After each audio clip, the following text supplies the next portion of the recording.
Olá, alunos do oitavo ano, professor Esquilace, para a nossa videoaula sobre a atividade 3 da apostila.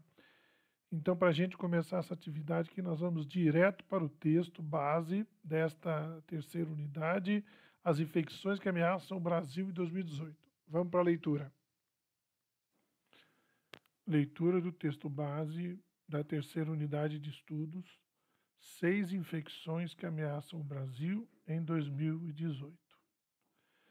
Claro que a febre amarela é uma dessas, mas outras doenças têm potencial para se espalhar pelo país nesse ano. Saiba como evitá-las. A febre amarela monopolizou o noticiário no início de 2018, mas o maior surto dessa doença em décadas não deveria ser a única preocupação dos brasileiros com relação a vírus e bactérias. Conheça os inimigos que podem voltar a nos assombrar. Confira. Febre amarela. 1. O ano 2000 liderava o ranking de mortes por esse problema desde 1980, quando o governo começou a notificar os casos. Foram 40 óbitos. Eis que em 2017 somamos 262 e só de julho a 6 de março de 2018, pelo menos 260 brasileiros perderam a vida. E uma história recente nos faz entender por que estamos onde estamos. Pouco antes da explosão de febre amarela em Minas Gerais, no final de 2016, Kênia Moreira, coordenadora de Vigilância em Saúde da cidade de Franciscópolis, em Minas Gerais, soube que macacos estavam morrendo ali. Primatas hospedam o vírus, que nas matas é transmitido pelos mosquitos Sabetes e Haemococcus. Ela foi rápida, informou os superiores e vacinou a população. Quando o vírus saiu nos jornais, todas as cidades vizinhas a Franciscópolis sofreram. Já o município de Quênia, cuja maioria dos 6 mil habitantes reside em zonas rurais, passou incólume. Quer dizer, não teve problema. O imunizante é recomendado para quem vive e vai a tais locais. A questão-chave: você sabe quais são eles? Eu mesmo só tomei a dose aos 18 anos, quando fui para fora do país, mas passei a adolescência visitando Minas Gerais, em região de risco, lembra Flávia. Com o clima de desespero e as campanhas, os postos de saúde encheram em dado momento.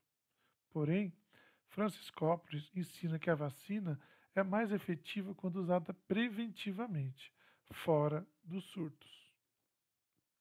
Esse texto aqui foi tirado desse link aqui que é a fonte, tá? Sempre lembrando de apresentar a fonte. Continuando. 2. Dengue, zika e chikungunya.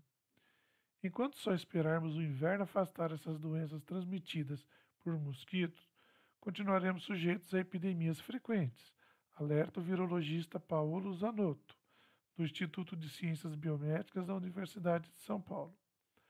O clima frio e seco sempre vai enxugar os reservatórios de água parada e acalmar o Aedes aegypti, o principal vetor de dengue e companhia. Porém, assim que essa estação vai embora, o calor e as chuvas atiçam o inseto, varrendo os discursos das autoridades. Segundo o infectologista Stefan Cunha, do Hospital Alemão Oswaldo Cruz, em São Paulo, não adianta tentarmos exterminar o mosquito.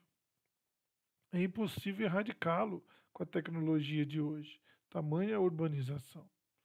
Temos de combater a proliferação, defende. De janeiro a dezembro, descarte redutos de água parada e minimize o contato com o Aedes, use repelentes, telas, ainda mais em lugares com surtos. 3. Hepatite A.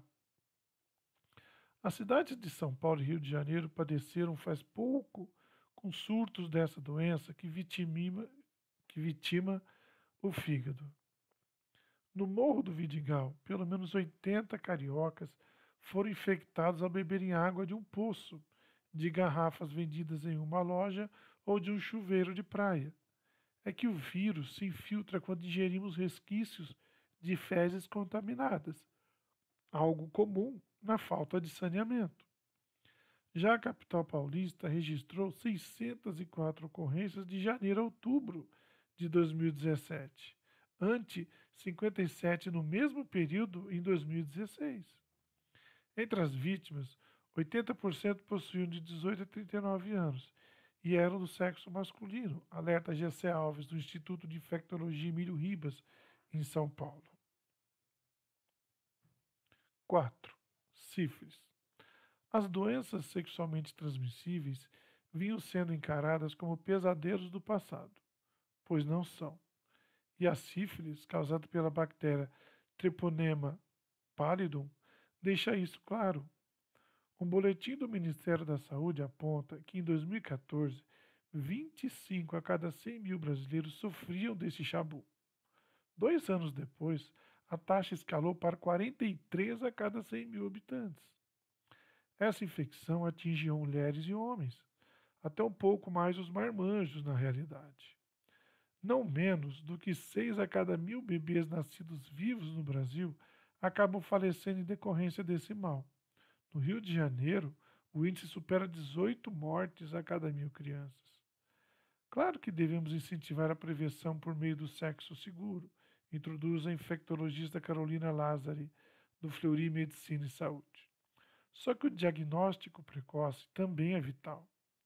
Se pegarmos a sífilis no começo, com um simples exame de sangue, é possível interromper parte dos danos, arremata. Não à toa, o governo recomenda que toda grávida se submeta ao teste. 5. Gripe. A atual epidemia do vírus influenza nos Estados Unidos é inverno e logo temporada de gripe no hemisfério norte. Preocupa especialistas por aqui. Brasileiros viajam para lá e basta o contato com um infectado para trazer a doença, argumenta a pediatra Flávia Bravo.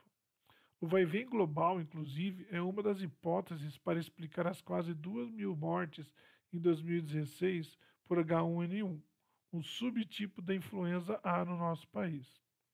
Esse agente teria pegado carona em viagens no início daquele ano e alastrando-se antes da campanha de vacinação. Provocou um ataque surpresa. A melhor prevenção é a imunização anual, em especial nos grupos de risco. São as crianças, os idosos, gente com doença crônica. A má notícia. Após a campanha de 2017, só cerca de 60% dessa turma havia tomado a injeção, bem abaixo dos 80% preconizados. Que isso não se repita em 2018. 6. Sarampo. Por que se preocupar com uma chateação que raramente dá o ar da desgraça no Brasil? Porque nações como Itália, Alemanha e Venezuela vivenciaram surtos faz pouco por relaxarem na aplicação das vacinas.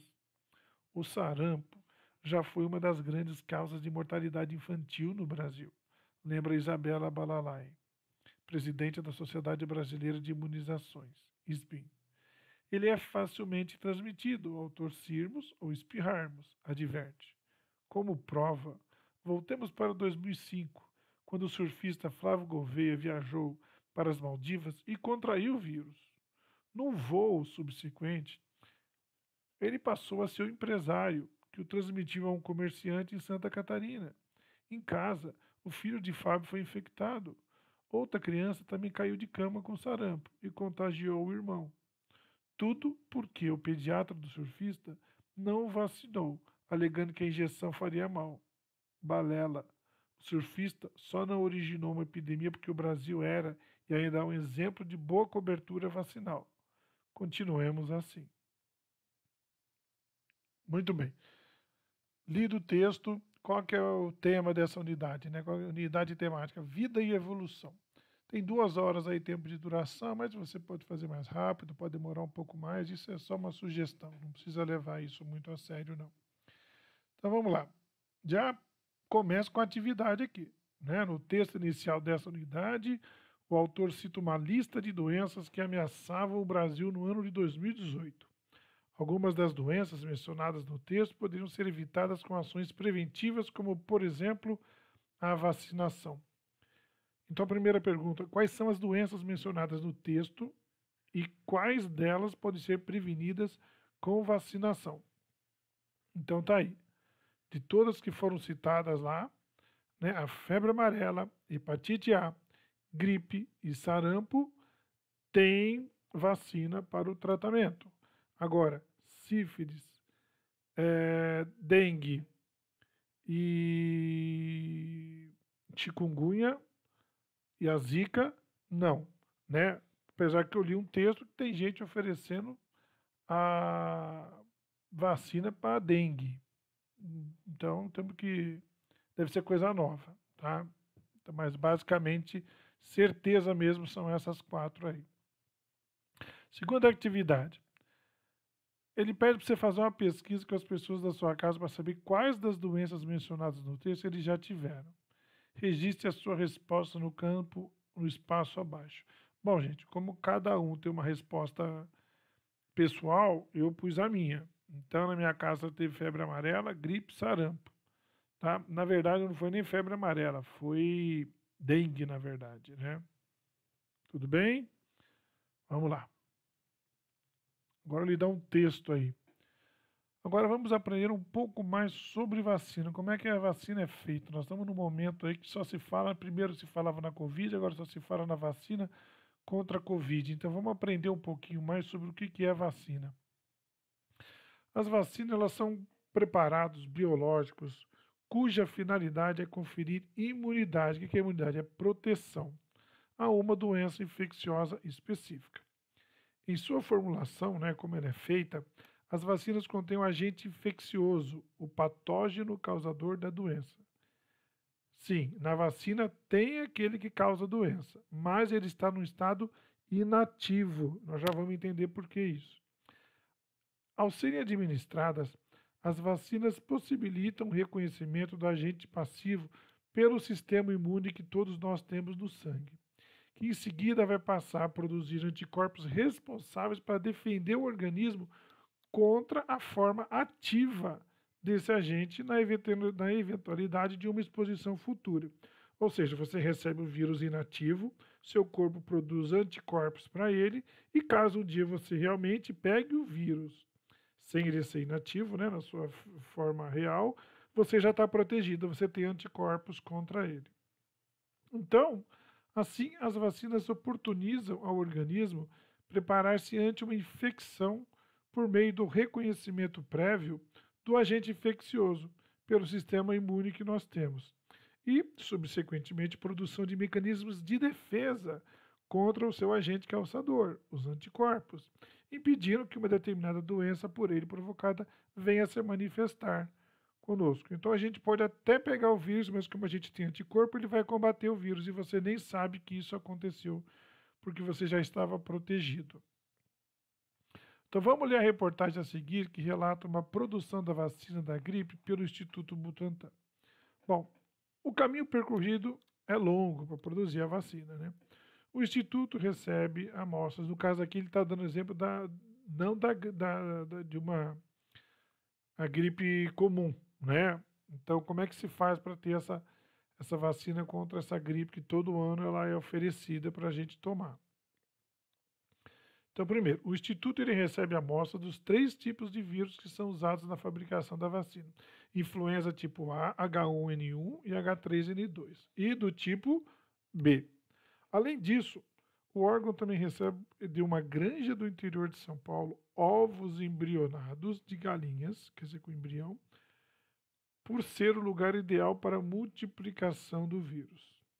Na primeira etapa, uma máquina injeta em cada ovo o vírus da gripe ainda vivo. Em seguida, o ovo é colocado em incubação por um período de 60 a 72 horas. Nesse tempo, o vírus consegue se multiplicar quase 100 milhões de vezes.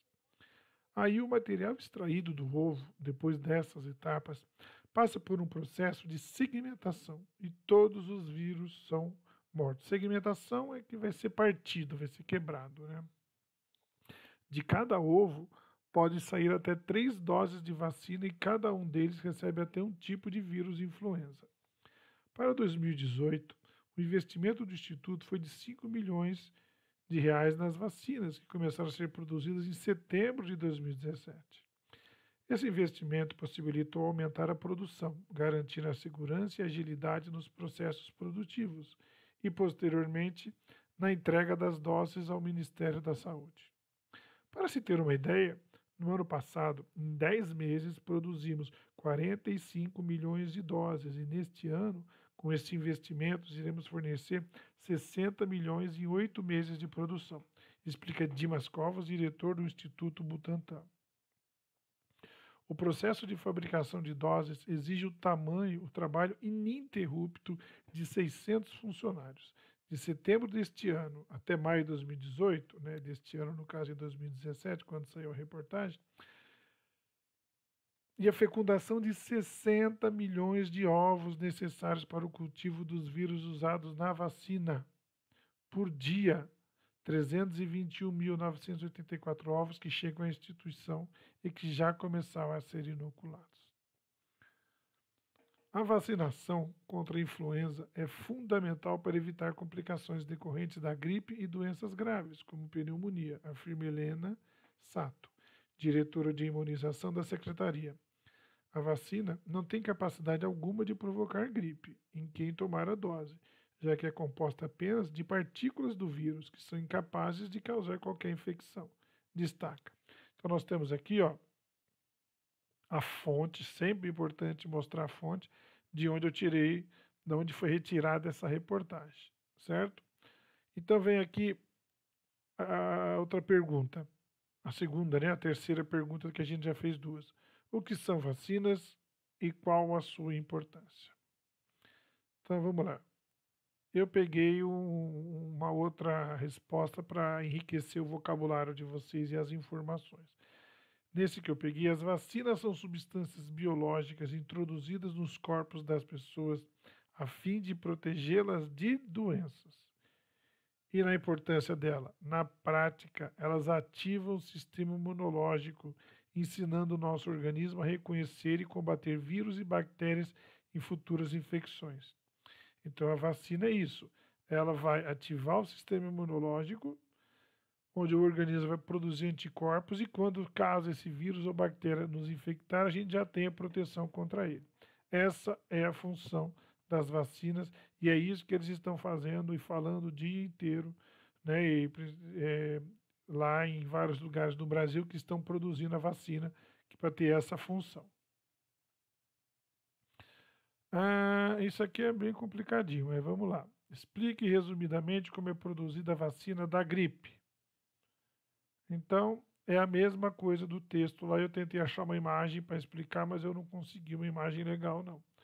Então, o caminho, como já vimos, é longo, é aquilo que eu já li.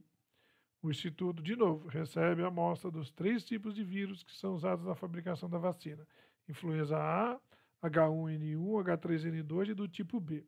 Além disso, o órgão também recebe de uma granja do interior de São Paulo ovos embrionados de galinha, por ser o lugar ideal para a multiplicação do vírus. Quer dizer, nessa produção de vacina que vão fazer para a gente milhões, milhares, talvez até milhões de ovos, né, pensando no mundo todo, para nos tornar imune à Covid-19.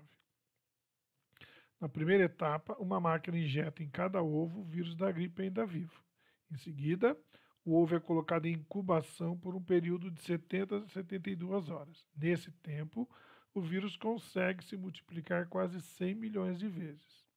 O material que é extraído desse ovo, depois dessas etapas, vai passar por um processo de segmentação, quer dizer, vai ser quebrado e todos os vírus serão mortos.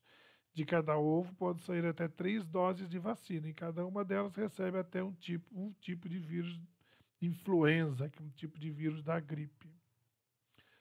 Aí ele coloca aqui esse mapa. Observe o mapa a seguir, que apresenta a cobertura vacinal da população nos anos 2015 a 2019 por região do país e também no Brasil. Eu fui lá, como eu te disse, como é importante na fonte, Eu fui nesse Programa Nacional de Imunizações, achei essa imagem melhor. Isso, olha como está bem melhor, o mapa não está distorcido. Então vamos reparar uma coisa. Região Nordeste, está aqui. 2015, 83% da população vacinada. Olha como é que caiu, subiu um pouquinho, depois caiu demais do último ano. O último ano foi o pior. Região Nordeste, essa parte. Olha, 95% em 2015. Aí caiu, subiu um pouquinho, caiu mais ainda. Tá aqui, região Centro-Oeste, 2015, 95%. Caiu, subiu, manteve e caiu drasticamente. E região Sudeste, subiu a 98%, o maior índice da região Sudeste aqui. Caiu muito, quase, caiu a metade praticamente, caiu a metade. Subiu, voltou a subir um pouquinho, voltou a cair para menos da metade. E na região sul, 94%, caiu, subiu um pouquinho mais e voltou a cair. Isso reflete bem no Brasil. Em 2015, 95% o índice, caiu para 50%, subiu para 69%, subiu um pouquinho mais, mas voltou a cair. Tá? Isso tem consequências que nós vamos ver agora. Então, compare a porcentagem da cobertura vacinal dos anos 2015 a 2019. O que houve com a cobertura vacinal ao longo dos anos e quais as consequências disso para a saúde da população? Nós vimos que as melhores coberturas vacinais foram no ano de 2015 e depois os valores caíram muito até 2019 em todas as regiões brasileiras e no Brasil como um todo. Sendo que em 2019 o melhor índice foi de 56% na região sul. Mesmo assim, longe dos 94% que teve em 2015. E qual que é a consequência disso? A consequência dessa queda é que a população fica desprotegida, facilitando a transmissão da doença para outras pessoas, que dependendo da doença e da situação da pessoa, ela pode vir a morrer, ela pode vir a óbito, tá? É isso, certo? Então esse aqui foi um exercício bem tranquilinho, bem simples, para entender essa história de vacina que está se falando tanto aí, essa vacina para a Covid-19, tá bom? Então essa foi a videoaula da atividade 3 da apostila, tá bom? Então, um abraço, gente, até a próxima aula.